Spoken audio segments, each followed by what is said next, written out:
Welcome back to the ICF series on the 2025 update to the Ethics Code. I'm very excited to be working on this section 4, which is about delivering consistent value. And I have Robin Altman with us today. She was part of the Ethics Code review team. Robin, thank you so much for being here. It's such a pleasure and an honor, and also to have worked with such amazing people in the code review team as well. Yes, it is great that you all stepped forward to do this work so that everyone could have access to the new ethics code and the course that's going to be coming out too.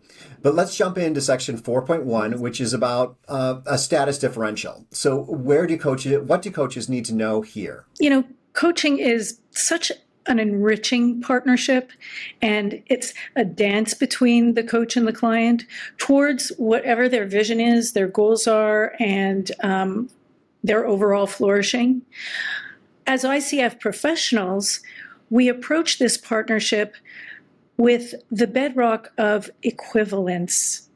And so there really must be an absence of a power difference between the coach and the client, each coming in as equals to this relationship. Otherwise, the coaching and the partnership can be compromised. So if the coach or the client feels inferior or superior in that relationship, then there's a power differential. So sometimes the client may perceive a hierarchy in the relationship, and that can occur because of cultural nuances, the person's background, age, or gender biases at play, or experience and rank and a bias there. So it's really up to the ICF professional to be consistently aware and mindful and proactive in addressing and managing and preserving the equality with the client throughout the coaching relationship. So the coaching partnership must have a lack of this power difference. And if a true partnership can't be maintained, then the ICF professional is encouraged to seek support, to think through the situation, either through another ICF professional, other ICF resources, or whatever resources they would like to seek, and also to consider and perhaps even evaluate with the client sometimes the possibility of even terminating the relationship. So there's one change in this standard, and that's the addition of the word partnership, which is really, for me and for the team, as we talked about this, at the core of this standard and of the coaching relationship in general. So let me explain what I mean by that. In coaching, while we as ICF professionals are experts in the coaching process and in our craft of supporting others to reach their vision and their goals and thrive, the client is viewed by ICF professionals as creative, resourceful, and whole. And that means that ICF professionals see the client as the expert in themselves. And so both the coach and the client bring themselves to the partnership fully, and therefore they're equal in this partnership and in this relationship. Great. I could definitely see when you were first talking about how this could be a big issue for internal coaches, especially, but of course also for external coaches. And I like the way that you define this as a partnership, and that helps me to understand how people of very different ranks could become equals. So let's move on to section 4.2, which is about personal limitations. As ICF professionals, we honor our agreements, and we're committed to bringing our professional best to every interaction with our clients. And this means that we're responsible and mindful of our professional conduct and how we show up by managing personal limitations and really ensuring the consistent quality in our coaching. So let me just start by saying that ICF professionals, we're all human, right? We're all human, and just like anyone else, we have our own life and our own life experiences and realities that impact us. What can get in the way of coaching sometimes is these internal conflicts or limitations from our own work or from our own life experiences that can sometimes seem similar to the client's, or there can be a misalignment of values with the client. There may also be external conflicts or limitations, such as a family crisis or an overload of coaching sessions in any given day, or a physical and or mental limitation like that could impact our well-being, such as an illness or stress. And our limitations in our coaching can manifest in the coaching relationship, in the coaching conversation, as biases or assumptions or triggers, sometimes judgments or strong emotions that can impair our presence and the value that our clients are receiving from these interactions. So this standard says that ICF professionals might want to ask themselves a question like, am I fit and well enough to be fully present and be at my professional best in my partnership with this client or this individual at this time? And also to seek third-party support, like having our own coach or mentor or supervisor, or becoming active in our industry associations to ensure that we are continuously at our professional best for our clients. So this standard is really about the self-awareness and the intentionality, and ultimately protecting the client's best interests.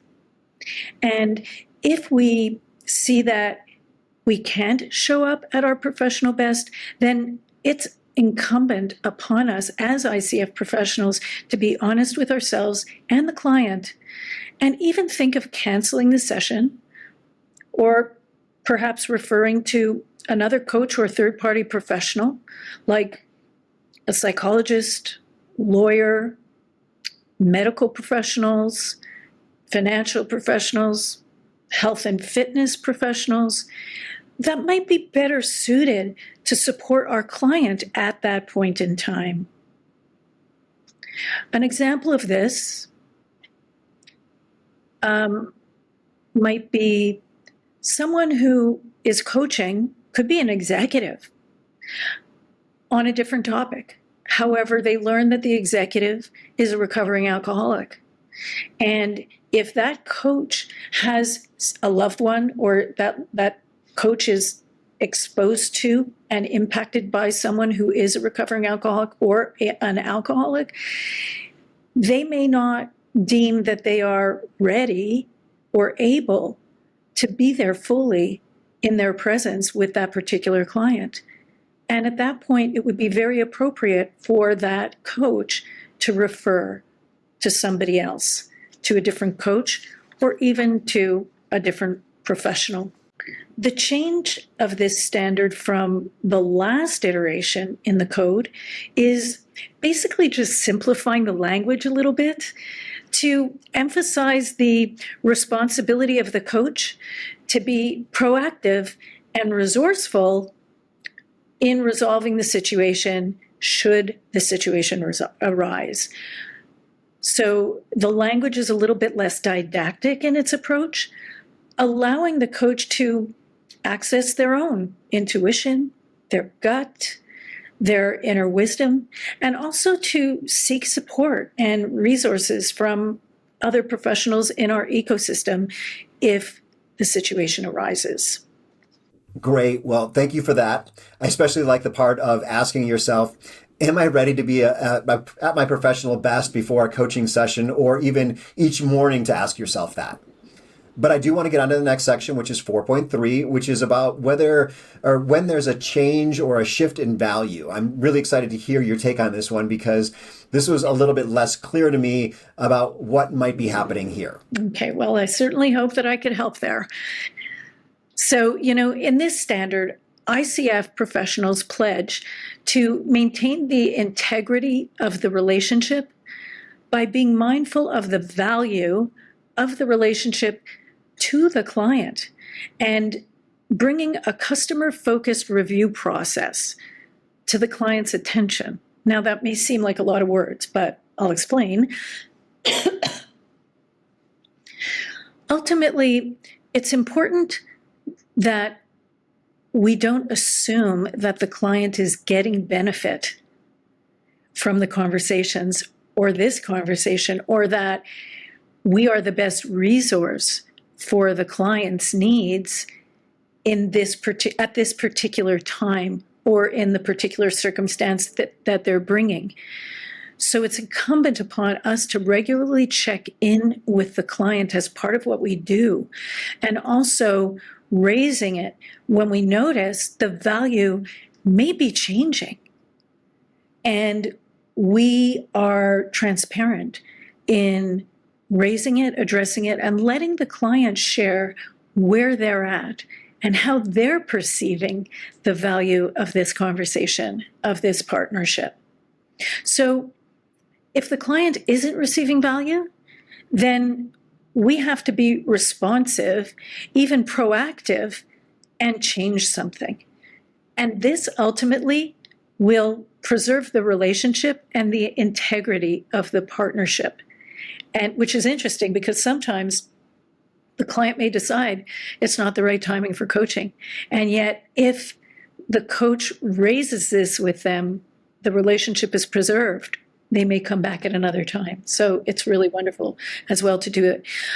So the coach raises this with the client and discusses it. The coach may ask, is this coaching serving my client? Is this what they need now? We may ask the client, how did we do today? We may ask, what's the value that you're getting from these conversations? What can be improved? Another point is that the coach needs to remain alert for the indicators that the client's needs or that the scope of the coaching is going beyond the capacity or the capabilities of the coach, at which point the coach might be best to recuse themselves. So, Robin, can you give me an example of this section? Absolutely. So an example where it's a sponsored coaching engagement and the individual is an employee in the organization, a leader, and they're having coaching. And the coaching is based on a certain development plan that's been either submitted to the stakeholders, submitted to the sponsor or not, but it's been agreed to. And so in the coaching, it could come to a point, and this is a true examples that can happen, that the individual being coached will start requesting a little bit of a shift in what they're looking for in the coaching. They may be asking the coach to talk about what transferable skills they have because they're searching for another role in a different company or something of the sort. If that's the case and the coaching engagement is sponsored by the organization, then that's a disconnect in the goals for the organization that the organization would like to see in the coaching and what the client wants to see. So in that case, the value of the coaching is in question. And at that point, the coach would need to address this with the client and have a conversation about it and see how the client would like to resolve the issue. Wow, well, that definitely seems like a tricky situation to be in. And I know there's supervision and mentoring, and of course there's all the other ICF coaches, especially when you're involved in your chapter and you have a network of people that you can ask these questions from, or the water cooler. There's a number of resources that the ICF provides to help you resolve some of these things so that you don't go on to your next coaching session where it's really still open.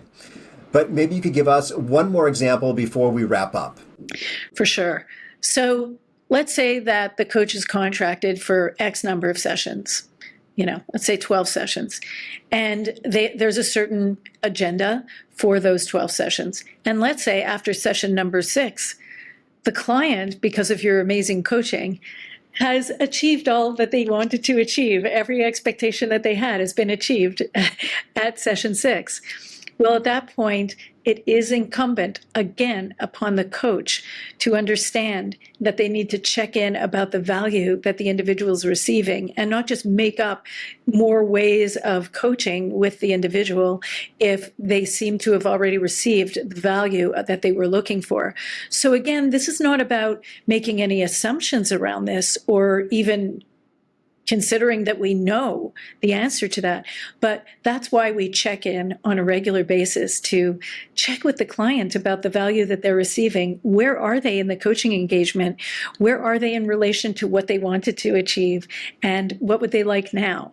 So it's encouraging the coach to have these conversations proactively, consistently with the client, just to make sure that the value that the person is receiving is what they expect and what they're happy with. Well, I'm glad you gave us that example. It's a great one to end on. Coaches are so good at checking in with yourself, checking in with your client. So thank you so much, Robin, for your help here, not only for explaining this today, but also for your help to build out the Code of Ethics. It's such an honor and a pleasure to have worked with everybody and to work with you. Thank you so much. Thank you. Those of you watching, there are places to go now. You can head over here to go up to the next standard or work backwards down here. I'll see you in another video.